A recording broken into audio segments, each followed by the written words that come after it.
We want to change the way you cook risotto. We want less stirring, we want more flavor, and finally we want a more foolproof recipe where you're more likely to end up with just the right kind of sauce and the rice cooked perfectly. So the first thing we're going to do, which is quite different than the typical risotto recipe, is cook the rice as you would cook rice. So we'll start there, stock, a little water, a little salt. Get that up to a boil. So I'm going to cook this 15-20 minutes until the rice has absorbed all the liquids. What we're doing is dividing risotto into two parts. We're going to mostly cook the rice, or at least give a big head start with it, so I don't have to stand here for 35 or 40 minutes stirring over the skillet. I started making risotto back in it's so embarrassing talking about how long I've been doing this, back in the 1970s. You know, Marcello Hazan was the great Italian teacher and cook. And as you know, the method is you add a little bit of stock, and you stir, and you add a little more stock, and the rice absorbs that. And you do that 7 or 8 times over half an hour. In Italy, they would go like, well, what's the problem? Just do it. Go ahead, there's nothing wrong with it. Our goal here was to reduce the stirring, to make it a little bit easier, so maybe you'd make it on a Tuesday night. You can say, we're just lazy, which, if Marcella was with us today, is probably what she would tell me, is, Chris, you're lazy.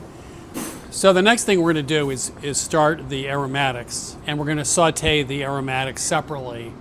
We feel that gives it a little bit more pungency, the aromatics, by keeping them separate from the rest of the dish right now. The trick with any sofrito or onions is you want a nice gentle sound. You don't want that angry sound, and so you can listen for it. You can also add onions to oil or butter before the oil or butter is heated, because the oil or butter can't get into the onion because the onion is full of water, so it's not going to make it soggy. Thyme is the most annoying herb ever because you're trying to get it off. I like to go for super tender young thyme or older thyme where you can strip the leaves right off. It's really easier. Okay, a little bit of wine, and we're going to reduce that down. You want to get rid of a lot of that excess water in the wine. You want to concentrate its flavor. Has making risotto ever put me in the hospital for wrist damage? No. That would be really great. You go to the emergency room and they say, what's happened? Oh, my arm, my wrist really hurts. I was making risotto, and it's like, get out of here. It's like, I don't think so. We have this now.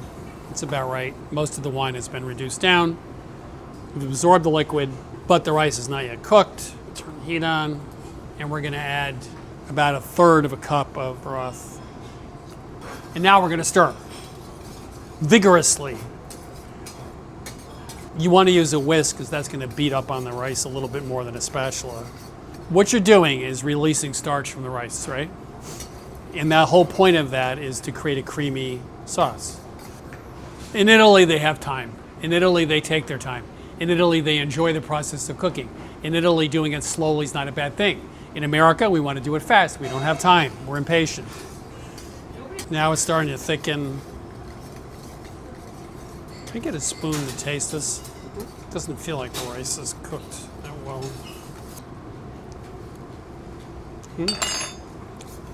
Actually, it is. I was wrong. Off heat. A little bit of water, cheese, butter. So we'll just stir that in. Now that looks pretty good, right? Yes? Look good? Does it look good? Yeah, it looks good. Okay, off heat 5 minutes. Now, one of the things we found is the resting was really important. If you don't let it rest, the rice can seize up on you a little bit. So letting it rest calms down, it relaxes. So that looks pretty creamy. Let me just take a little taste. Yeah. It's creamy, but it's not stodgy. Like sometimes you get risotto and it's just too thick. Risotto, I know this sounds odd, but really should be on the lighter side because it's water and rice, a little cheese, shallot. I'll be right with you. That's really good. I think you're much more likely to get a creamy result without the rice overcooking or undercooking. I think this is a better risotto recipe if you want to be absolutely sure you're going to end up with a good risotto. And it's easier to do as well. So there you go. It's a twofer.